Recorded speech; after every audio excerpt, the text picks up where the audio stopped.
Halo teman-teman, di sini bersama Hairul Mutakin dan di video kali ini kita akan belajar bagaimana cara membuat form dengan library Formic dan nanti kita juga akan menuliskan rules untuk validasi menggunakan library Yup. Untuk projectnya sendiri, saya generate menggunakan Kritriak App dan formnya ada di komponen Formic Form. Jadi di sini masing-masing form memiliki label dan input. Dan teman-teman harus memastikan untuk setiap input memiliki atribut name ya, karena nanti atribut name ini akan dibaca oleh Formic. Lalu terakhir di sini ada input dengan tab checkbox untuk agreement dan ada tombol untuk register. Dan agar komponen ini dirender di DOM, saya memanggilnya dari komponen app di sini. Selain itu, saya juga sudah menambahkan style di file index.css ini, jadi teman-teman bisa copy and paste. Atau teman-teman bisa juga clone repo-nya dari GitHub. Di sini repositorinya dengan nama React Form Validation ya. Nanti untuk link repositorinya akan saya sertakan di deskripsi video. Oke, sekarang kita akan menghubungkan form yang sudah kita buat ini dengan library Formic. Jadi sebelum itu teman-teman buka terminal dan install Formic. npm install Formic, lalu tekan enter. Dan karena proses instalasi ini membutuhkan waktu, teman-teman bisa pause dulu video ini sampai prosesnya selesai. Kalau sudah terinstall, bisa tutup terminal, lalu kita buka komponen Formic Form, dan kita import something from Formic. Nah, something-nya di sini teman-teman bisa menggunakan komponen Formic, dari Formic ya. Tetapi di video ini kita akan menggunakan custom hook-nya, yaitu use Formic. Oke, selanjutnya dari komponen kita panggil hook use Formic-nya. Dan karena use Formic ini mereturn sebuah value, kita akan menampungnya di dalam cons dengan nama Formic seperti ini. Lalu selanjutnya saat memanggil use Formic, kita harus menyertakan config-nya ya. Config-nya di sini dalam bentuk objek. Nanti kita akan kembali ke bagian config ini, tapi untuk sekarang kita coba tampilkan Formic-nya di dalam log. Jadi console log Formic, kita simpan. Lalu di browser kita inspect dan buka di bagian konsol. Nah, sekarang kita akan melihat objek Formic tadi. Jadi di sini ada banyak properti dan function yang dapat kita gunakan untuk membuat form dengan Formic. Nah, teman-teman bisa pelajari di sini satu persatu. Dan sekarang kita akan kembali ke bagian config di sini. Untuk config-nya, kita akan melakukan 3 hal. Pertama, di sini setting initial values-nya. Selanjutnya, skema untuk validasi. Dan terakhir, nanti untuk handle submission. Oke, yang pertama untuk initial value. Jadi untuk initial value, kita bisa memanggil property initial values seperti ini. Dan bentuknya objek ya. Nah, di sini kita bisa menuliskan untuk username, kita berikan empty string dulu. Email, empty string, password, empty string, confirm password, empty string, dan terakhir untuk agreement. Karena agreement ini checkbox dan value-nya true atau false, maka untuk initial value-nya di sini false. Oke, itu untuk initial value. Selanjutnya kita akan menghubungkan masing-masing input di dalam form ini dengan initial value-nya ya. Jadi di sini kita bisa panggilkan props value dan value-nya adalah formic.values.username ya. Lalu selain memanggil value, kita juga harus memanggil props onChange agar nanti setiap kita mengetikkan sesuatu di input ini, value-nya akan disimpan di dalam Formic ya.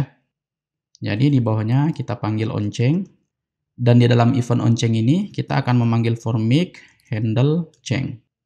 Nah seperti itu. Sekarang kita copy untuk input yang lain.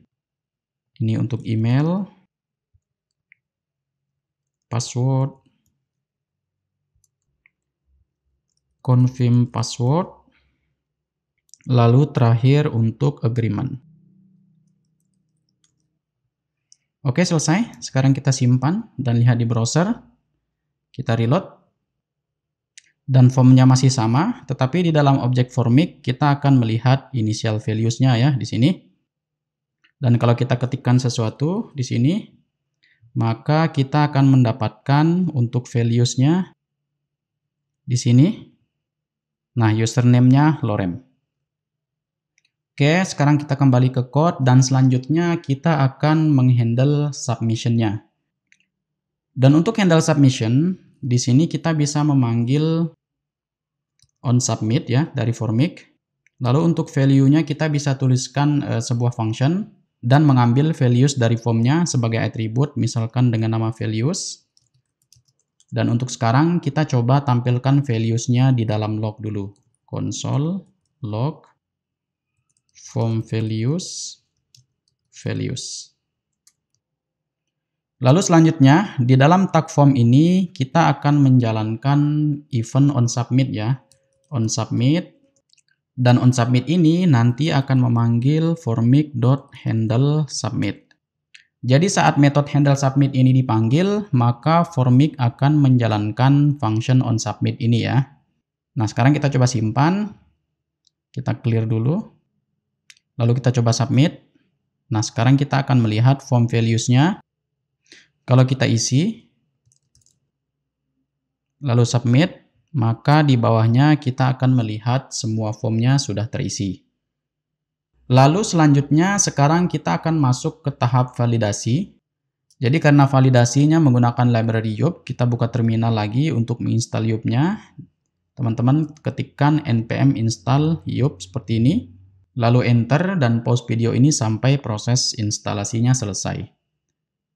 Jika sudah terinstall, kita tutup terminal. Lalu di atas sini pertama kita akan import Youb. Import all as Youb from Youb.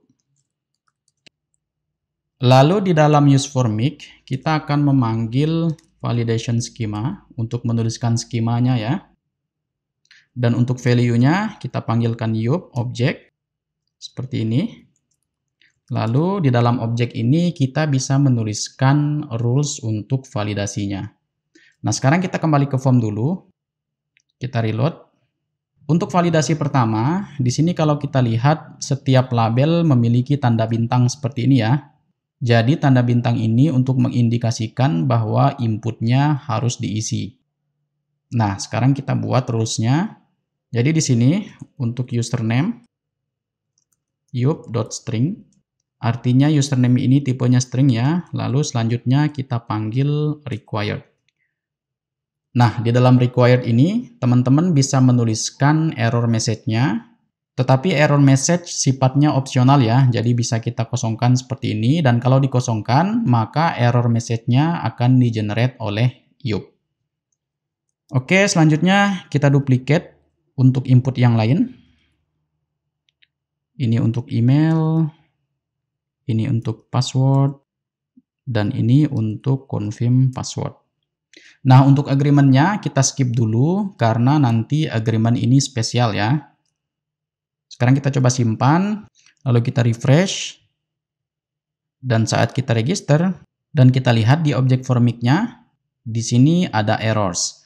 Nah, errors ini objek ya, yang berisi daftar input yang error, lalu ada error message-nya. Nah, jadi sekarang kalau inputnya error, maka kita akan menampilkan error message ini di bawah inputnya ya. Jadi di sini, di bawah input, kita akan melakukan conditional rendering ya, di sini menggunakan kurung kurawal. Lalu kita akan mengecek formik.errors.username untuk username. Dan kalau ini bernilai true, kita akan merender div dengan kelas name error dan menampilkan error message-nya di formik.errors.username. Selanjutnya kita copy untuk input yang lain. Di sini untuk email, lalu password, confirm password, dan terakhir untuk agreement di bawah labelnya di sini agreement. Oke, kita coba simpan. Lalu kita reload dan saat kita klik register, maka error message-nya akan tampil semua. Kalau kita isi, maka sekarang error message untuk username sudah hilang ya. Karena sekarang username ini sudah memiliki value. Selanjutnya kita akan memvalidasi email di sini. Jadi untuk email, selain harus diisi, formatnya harus sesuai dengan format email pada umumnya ya. Jadi kalau emailnya saya tulis begini, seharusnya ini akan menjadi error. Nah, sekarang kita buka di bagian validasinya. Lalu di bagian email, kita cukup menambahkan email seperti ini ya. Jadi teman-teman tidak perlu menuliskan regular expression untuk memvalidasi email. Dan di dalam sini kita bisa tuliskan error message-nya invalid email format. Oke, coba kita simpan. Kalau kita hapus, errornya email is required, tapi ketika saya isi, sekarang errornya berubah menjadi invalid email format ya, karena formatnya belum valid. Tetapi kalau saya buat valid, maka errornya sekarang hilang. Nah, jadi begitu ya, cukup simple. Jadi dengan YAP di sini kita tidak perlu menuliskan regular expression. Tetapi cukup dengan memanggil email seperti ini lalu menuliskan error message-nya. Oke, sekarang kita ke password. Nah, untuk password ini akan sedikit lebih kompleks ya. Jadi untuk password di sini rules-nya adalah minimal 8 karakter, harus mengandung minimal 1 huruf kecil, 1 huruf besar dan 1 angka, dan yang terakhir tidak boleh mengandung spasi. Oke, sekarang kita buat untuk yang pertama, yaitu minimal 8 karakter ya. Dan di sini kita bisa menggunakan min.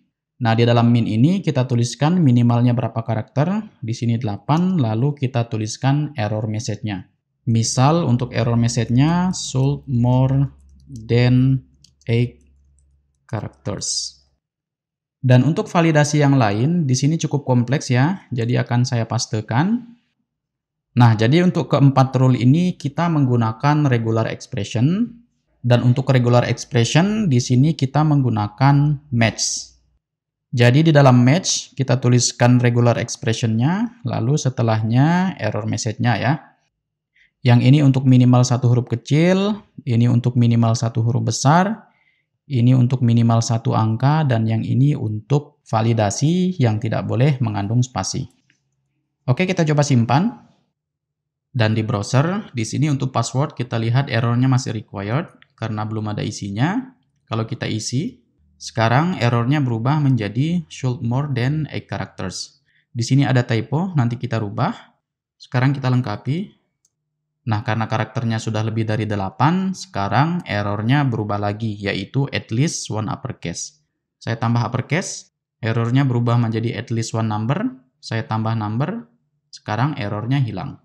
Dan terakhir, kalau saya tambahkan spasi, error yang muncul adalah should not contain space. Dan kalau saya hapus spasinya, maka sekarang input ini menjadi valid. Nah, jadi begitu ya untuk password. Lalu selanjutnya untuk confirm password, validasinya relatif akan lebih simpel ya daripada password. Jadi untuk confirm password di sini validasinya ada 2. Yang pertama harus diisi di sini dan yang kedua value-nya harus sama dengan password. Nah, jadi di sini di bagian confirm password di bawah required kita bisa menggunakan one of. Nah, di dalamnya ada array. Lalu di dalam array ini kita bisa menulis rujukannya ya. Caranya kita panggil youth.ref.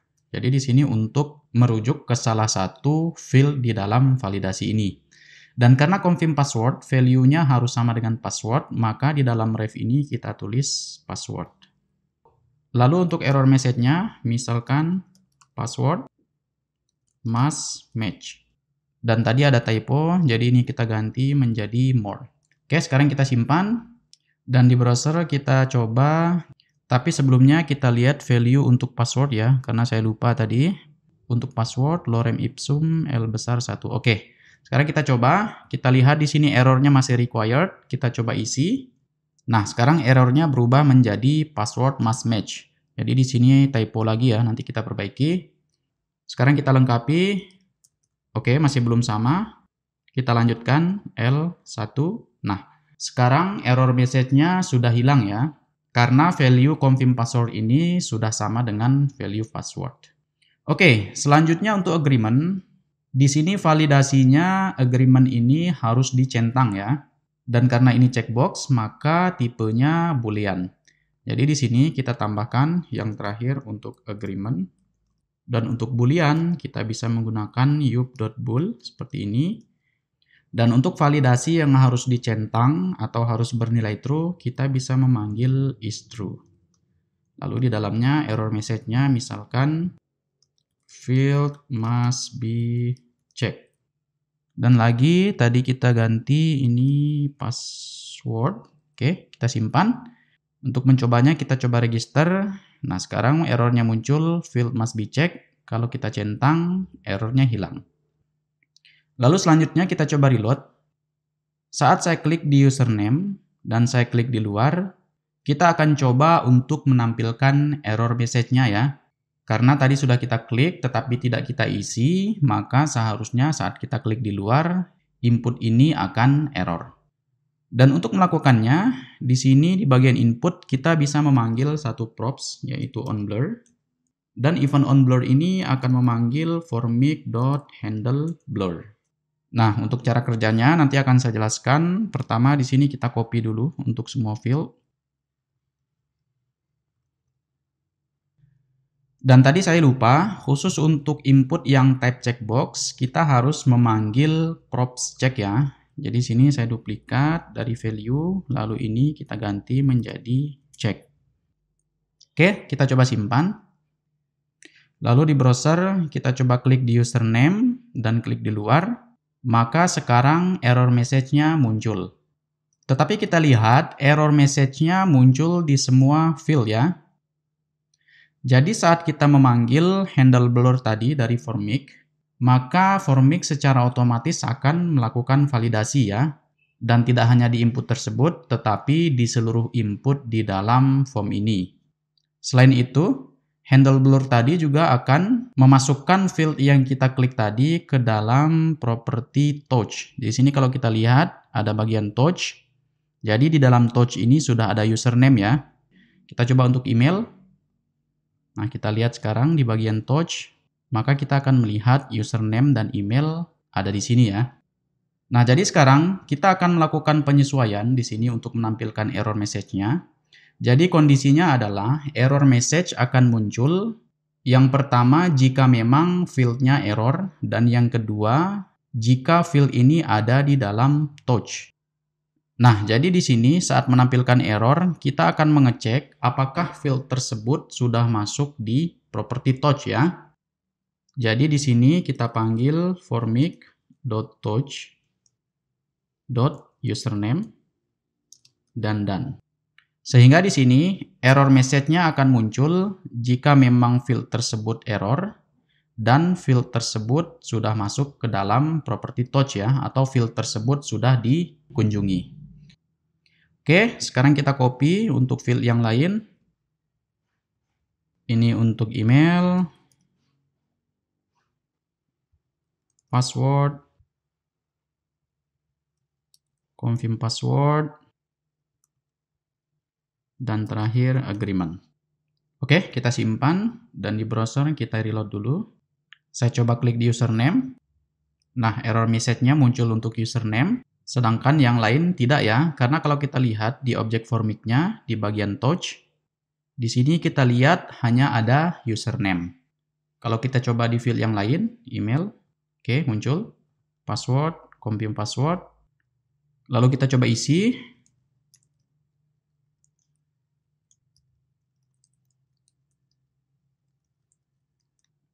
Ini kita centang, sekarang error message-nya sudah hilang. Nah, jadi seperti itu. Selanjutnya sekarang kita akan kembali ke tombol register ini. Jadi saat register ini diklik, maka data-data yang ada di form ini akan dikirim ke API untuk disimpan. Dan tentunya proses itu membutuhkan waktu ya. Jadi saat datanya disimpan, kita akan mendisable tombol register ini. Dan setelah proses simpan selesai, kita akan kembali mengenable-nya, lalu mereset formnya. Nah, untuk mendisable tombolnya, di sini kita bisa menggunakan salah satu properti dari Formic yaitu isSubmitting di sini. Jadi saat form ini disubmit, Formik secara otomatis mengubah value dari e-submitting ini menjadi true. Nah, jadi di sini, di bagian tombol submit, kita akan memanggil props disable, dan value-nya adalah formik.isSubmitting. Jadi saat submitting ini bernilai true, maka tombol ini akan disable. Selanjutnya di bagian onSubmit di sini, kita akan cut dan menggantinya dengan pemanggilan fungsi ya. Misalkan fungsinya dengan nama doRegister, dan di atasnya kita buat fungsinya const doRegister sama dengan paste. Lalu di dalamnya kita akan menggunakan setTimeout untuk mensimulasikan proses penyimpanannya. Jadi setTimeout, dan kita akan menunda proses selanjutnya selama 2 detik. Lalu di dalam timeout, artinya setelah 2 detik ini selesai, kita akan memanggil formik.setSubmitting false. Lalu terakhir kita panggil lagi formik.resetForm. Oke, jadi setSubmitting ini kita gunakan untuk merubah value isSubmitting tadi menjadi false, lalu resetForm di sini kita gunakan untuk mereset isi dari formnya. Sekarang kita simpan. Lalu kita coba tekan register. Nah, sekarang tombolnya disable. Lalu setelah 2 detik, tombolnya kembali enable dan isi dari form ini di reset. Nah, jadi sekarang kita sudah berhasil membuat form dengan Formik, lalu validasinya menggunakan Yup.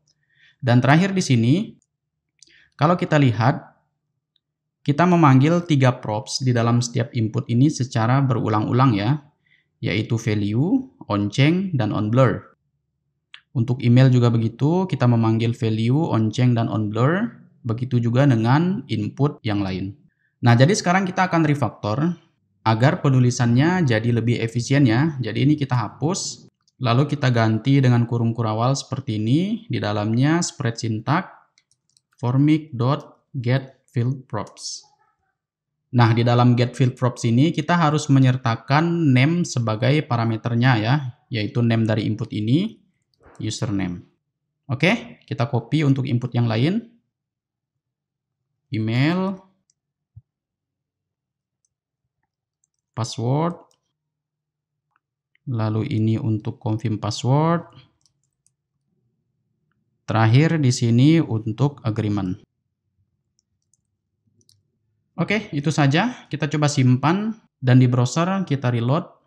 Dan kita akan memastikan bahwa form ini berjalan normal seperti sebelumnya ya. Kita coba register. Error message-nya tampil semua. Kalau kita isi.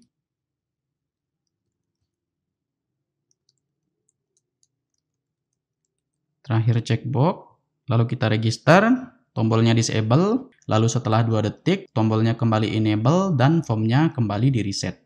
Nah, jadi hasilnya sama saja ya. Tetapi di sini bedanya, kita merefactor code-nya sehingga menjadi lebih sederhana. Jadi jika sebelumnya kita memanggil 3 props, yaitu value, onChange, dan onBlur, sekarang kita cukup menuliskan seperti ini. Yaitu dari Formik kita memanggil getFieldProps. Lalu di dalamnya kita menyertakan name dari inputnya. Oke, jadi seperti itu ya teman-teman untuk membuat form dengan library Formik dan validasinya menggunakan library Yup. Dan untuk selanjutnya, teman-teman bisa pelajari di sini beberapa properti dan function, tentunya sesuai dengan kebutuhan dari aplikasi yang teman-teman kerjakan.